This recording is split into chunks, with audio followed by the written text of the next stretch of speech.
আমরা আদালতে গিয়ে সেই চার্জশিটের ব্যাপারে নারাজি দিয়েছি। আমরা বলেছি এই চার্জশিট আমরা মানি না। যতক্ষণ পর্যন্ত এই খুনের পেছনে যারা রয়েছে তাদেরকে জনতার সম্মুখে বিচারের মুখোমুখি করা না হবে ততদিন পর্যন্ত এই চার্জশিট আমরা গ্রহণ করব না। পরবর্তী সময়ে ডিবির কাছ থেকে নিয়ে সিআইডির কাছে এই চার্জশিটের জন্য তাদের কাছে তদন্তের ভার দেওয়া হয়েছে। সিআইডি এখন প্রতিনিয়ত তদন্তের তারিখ পিছাচ্ছে। চার্জশিট দাখিলের মানে তার তদন্ত আর শেষ হয় না এবং কিয়ামত পর্যন্ত সম্ভবত এই তদন্ত শেষ হবেও না। যার কারণে আমরা মনে করছি যে জাতিসংঘের অধীনেই শহীদ শরীফ ওসমান হাদির তদন্ত নিশ্চিত করতে হবে। আমাদের অপশন 3টা। নাম্বার 1, জাতিসংঘের অধীনে জাতিসংঘের তত্ত্বাবধানে শহীদ ওসমান হাদির হত্যার তদন্ত করতে হবে। আমাদের দাবি 2, জাতিসংঘের অধীনে শহীদ ওসমান হাদির হত্যার তদন্ত করতে হবে।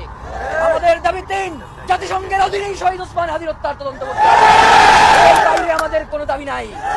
প্রিয় ভাইয়েরা, এই যে এতক্ষণ ধরে শহীদ ওসমান হাদির স্ত্রী, যিনি জীবিত থাকা অবস্থায় কোনোদিন তার স্ত্রীকে বাহিরে নিয়ে আসেন নাই, তার স্ত্রীও কোনোদিন বাহিরে বের হওয়ার প্রয়োজন বোধ করেন নাই। আজকে বিকাল 4টা, এখন বাজে কয়টা? এখন 12টা পার হয়ে গেছে। 8 ঘন্টা ধরে এই শীতের মধ্যে শহীদ ওসমান হাদির স্ত্রী যমুনার সামনে বসে আছে। একটা পিয়ন বের হয়েও তাকে সম্মান জানানোর প্রয়োজন মনে করে নাই। তার সন্তান 11 মাস বয়স, দুধের বাচ্চা, বাসায় বসে কান্নাকাটি করছে। সে এখনো বুকের দুধ খায়। যারা এখানে মা আছেন আপনারা বুঝবেন যে সন্তান ছাড়া একটা মা দুধের বাচ্চা কিভাবে দূরে থাকে। 2 ঘন্টা তার শিশু সন্তানকে গেটের বাইরে দাঁড় করানো রাখা হয়েছে, ভিতরে ঢুকতে দেওয়া হয় নাই।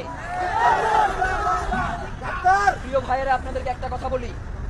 একটু আগে প্রেস সেক্রেটারির মাধ্যমে একটা স্ট্যাটাস এসেছে যে সরকার নাকি অলরেডি জাতিসংঘের এই তত্ত্বাবধানে যাতে শহীদ ওসমান হাদির হত্যার বিচার হয়, তদন্ত হয়, সেটা নিশ্চিত করবার জন্য তারা অতি দ্রুত পদক্ষেপ নেবেন।